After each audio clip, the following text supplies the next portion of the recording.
Hi, this is a news update as you know, the NPD results for May 2021 were recently released. So I'm going to be diving into the hardware and software sales for this month. So to start off with the hardware, the Nintendo Switch is the best-selling console in the US in May. So 2021 in both terms of unit and dollar sales, according to the figures from the NPD charts. So the NPD includes the dates in between May 2nd and May 29th.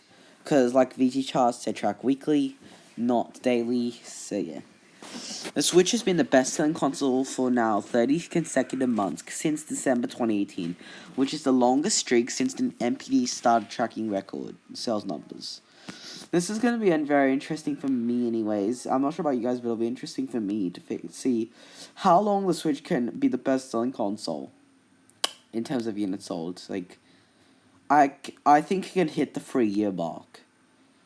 And I think it might be, if there is no PlayStation 5 Xbox Series version to sell into its life cycle or price cut, it will probably be able to hold off 2022 as well.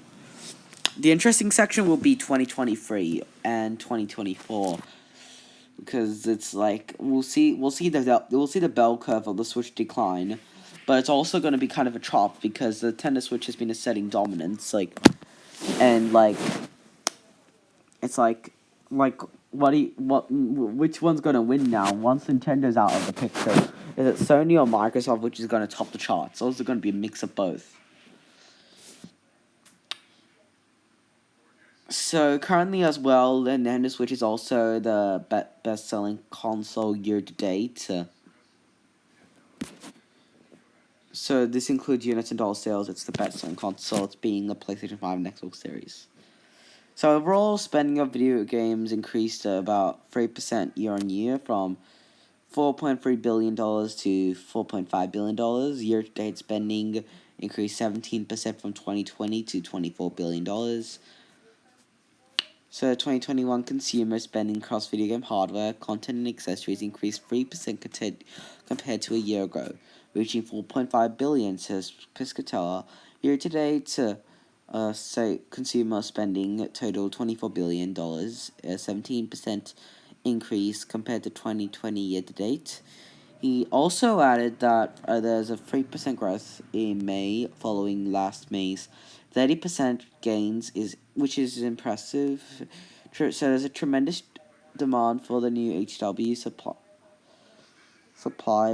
which will dictate performance. Subscription spending is hot. No evidence in cannibalism yet. Confidence growing in marketability to comp to 2020. So the spending is probably an obvious increase due to next gen hardware launches, and with content and accessories, we have accessories. So like the PlayStation 5 has its controller, which I've been looking on the Amazon charts. It's actually outselling the Joy-Cons at times, especially when the PlayStation 5 goes into stock. And yeah, it's up year on year, probably due to next gen launch, and I could see 2022 being up year on year overall due to like usually the first full year of a console is not as strong as the remaining years, but I would say 2023 is when we start to see like consistent declines year on year due to the Switch bell curve, which will be fighting against the PS5 and Xbox Series' growth. So yeah.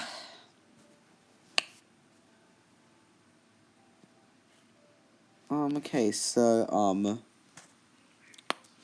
overall spending on hardware increased 5% year on year to $244 million.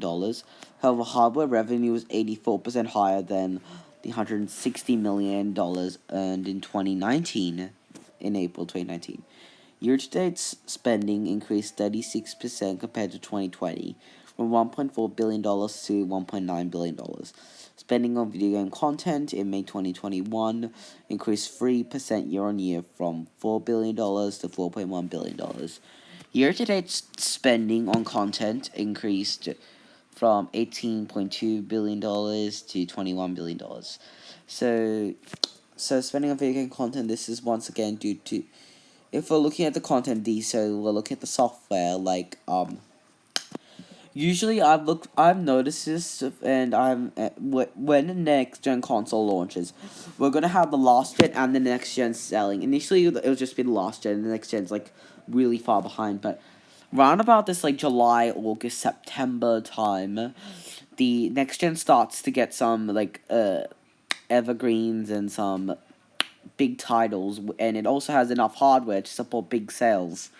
So we could be like going into like by around about this like little like couple months time, it's gonna be full on next gen versus last gen.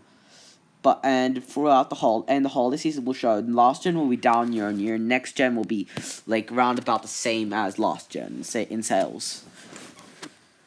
Of course, this can range a little bit. Like the Wii U took quite a bit longer to get ahead of the Wii due to lack of third-party support, whereas the PlayStation 4 overtook the PlayStation 3, like maybe a couple months, like consistently maybe a couple to a few months after after 2014 holiday season, which was due to some Japanese releases on the PlayStation 3, and of course its evergreens continue just keeping it ahead of the PlayStation 4.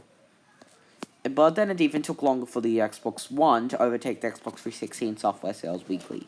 Because the Xbox 360, unlike the Xbox 360, the Xbox One wasn't really keeping up with the PlayStation 4, and the Xbox 360 didn't really fall that far behind the PlayStation 3 at the time. It did actually outsell it overall in software, but not in hardware, sadly. But like the Xbox One was mainly just that was like hovering like quite substantially below the PlayStation 4 due to like lack of first party support, and also the third party games not really being much of a competition except for maybe the USA sales with the PlayStation 4's third party games. So spending on video game accessories dropped 8% in May 2021 to $142 million, while year to date spending is up 17% to $1.03 billion. Spending on steering wheel accessories have grown 45% compared to 2020. Year-to-date sales of steering wheel accessories have gained more than 45% compared to a year ago, says Piscatella. The Logitech G920 driving force racing wheel is 2021's best-selling steering wheel game year-to-date. Okay, that's interesting to hear. It's interesting that they noted that. So yeah. So moving on to the software, we have So the best-selling game of this month was Resident Evil Village. It topped the charts. Capcom really did a good is really having a good year this year. It started off with Monster Hunter Rise doing really well in the USA, and then Resident Evil Village just like is enough. It just tops the charts. So it's good for Capcom. MLB The Show 2021 drops to second. Call of Duty Black Ops Cold War hovers in the top 3. Pokemon Snap declines to 4th. Mortal Kombat 11 is in 5th. Mario Kart Deluxe takes a pretty high leap up to like from 10th to 6th place. So this will probably be due to less amount of strong titles releasing this month, and Returnal climbed up to 7th. So there seems to be consistency in sales. Crossing New Horizons re-enters the top 10 in 8th place.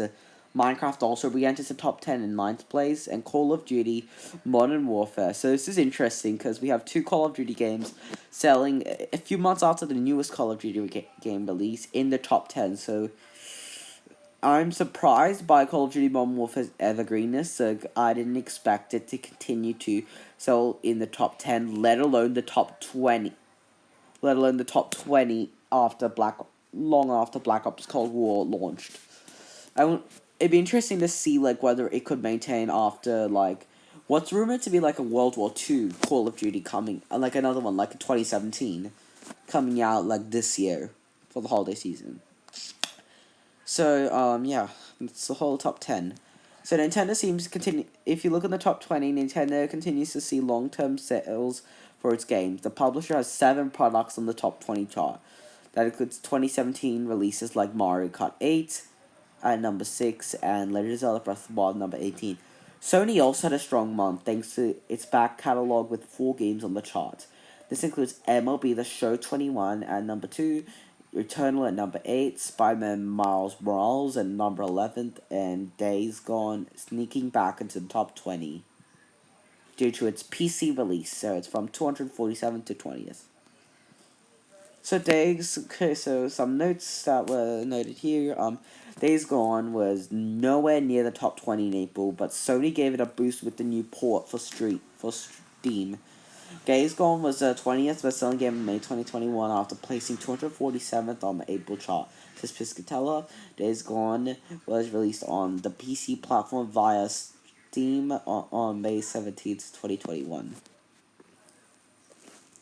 So Resident Evil Village was a big seller for Capcom, and it shows the fans are rewarding the publisher for innovating in the beloved franchise.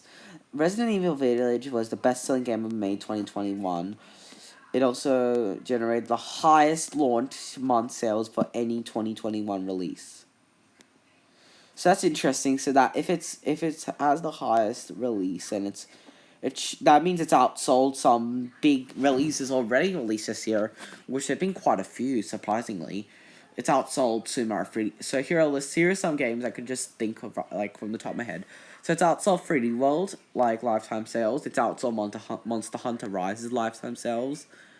It's currently hovering above Mario Kart Deluxe's sales this year. It's above MLB The Show. It's outsold MLB The Show 2021. So yeah. So Resident Evil. So currently Resident Evil Village is the second best-selling game of 2021 to date, and it was the best-selling game of the month on both PlayStation and Xbox platforms. So, moving on to the best-selling games of this year, we have Call of Duty Black Ops Cold War. No surprise, it's at number 1. I wonder if any game will be able to break the Call of Duty streak, because I'm pretty sure for almost the last 15 years, we've had Call of Duty being the best-selling game in that year. So, we'll see if Call of Duty will ever die down in USA. Resident Evil Village is debuts and climbs up to number 2. MLB The Show 21 remains in number 3rd. Sumaru 3D World drops to number 4th. Monster Hunter Rise drops to number 5th. Marvel Spider-Man Miles Morales drops to number 6th. Outriders drops to number 7th. Mario Kart 8 Deluxe remains in 8th place, with Assassin's Creed Valhalla dropping below Mario Kart Deluxe, and Minecraft dropping to number 10th.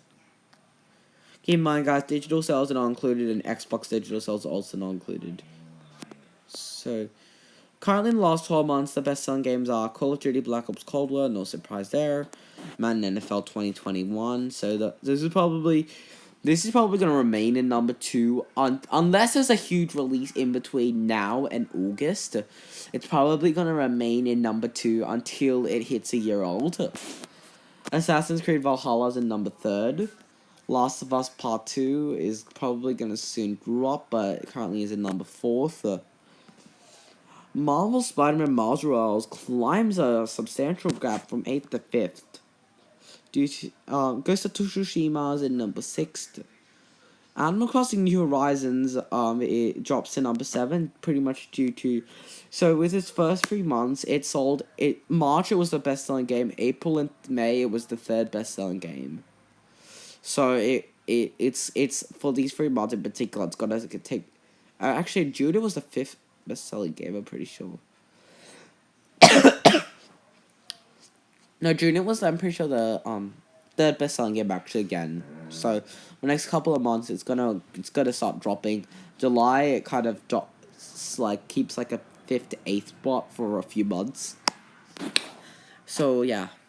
So Murphy All Stars is climbing up to 8th, but it's not that it's getting any sales, because it's not getting any sales. It's been discontinued. It's over a couple months after it discontinued. So the thing with it is that because it's not a year old, it's probably gonna remain in this top 10 until September 2021, because it because it launched in September, it's going to probably be remaining until September, because unless there are enough games to knock it off the top 10, which it's currently in 8th right now, and there are currently games dropping off the top 10 after they turn a year old. So currently Call of Duty Modern Warfare 2019 takes a substantial hit after it's dropped from 4th to 9th, so it's a pretty substantial drop. Wonder how long it is until it's out of the top 10, or with its current sales, it might even stay in the top 10. NBA 2K21 is still in number 10th. So let's going by platform now. Starting with Nintendo, we have Pokemon Snap remaining in number 1. To be honest, I didn't expect that. Even though I know Pokemon Snap debuted at the end of April, I did expect Mario Kart Deluxe to overtake it and become number 1, because I kind of hoped it anyways, because Mario Kart Deluxe, last time it was in first place was last time I'm pretty sure it was counted. It was February 2020, right before New Horizons launch, and it's not really gonna have much of a chance, but now to get back into number 1 on the Nintendo charts for Mario Kart Deluxe. May was one of its only chances because it had no big release. June it has Mario Golf Star Rush. It probably will top the Nintendo charts. July we have Zelda Skyward Sword. August may be a chance, but depending on the situation, we may have some big releases coming maybe after the Nintendo Direct shown. So looking at September, we have what's in September? Sorry, I can't remember. September. Oh yeah, September we have the rumored Switch Pro launch. If the Switch Pro launches in September, then we're probably gonna have a big title like Breath of the Wild 2 coming out then as well. So there'll be no way for Mario Kart Deluxe to get up on those ranks. October, Breath of the Wild 2 will probably still top Mario Kart Deluxe. November we have Pokemon. December, Pokemon will probably stay in the lead. So we don't really have much. We only have August, where Mario Kart Deluxe can get into number 1. So it'll be interesting to see if it will get into number 1 at all this year. So Mario Kart New Horizons climbs up to number 3rd. Super Mario 3D World stays in number 4th. Super Smash Bros. Ultimate climbs to number 5th. Monster Hunter Rise takes a drop to number 6th. The Legend of Zelda Breath of the Wild climbs to number 7th. The Pokemon Sword and Shield keeps in number 8th. And Miitopia debuts in number 9th. I'm not sure because I have for Miitopia, I'm making sales predictions, and its sales predictions are a little bit high. I put them round about similar debut launch to Pokemon Snap. So let me know in the comments if I did estimate Miitopia with with the launch week and probably the subsequent weeks being too high. And Super Party remains in number 10. So other PlayStation games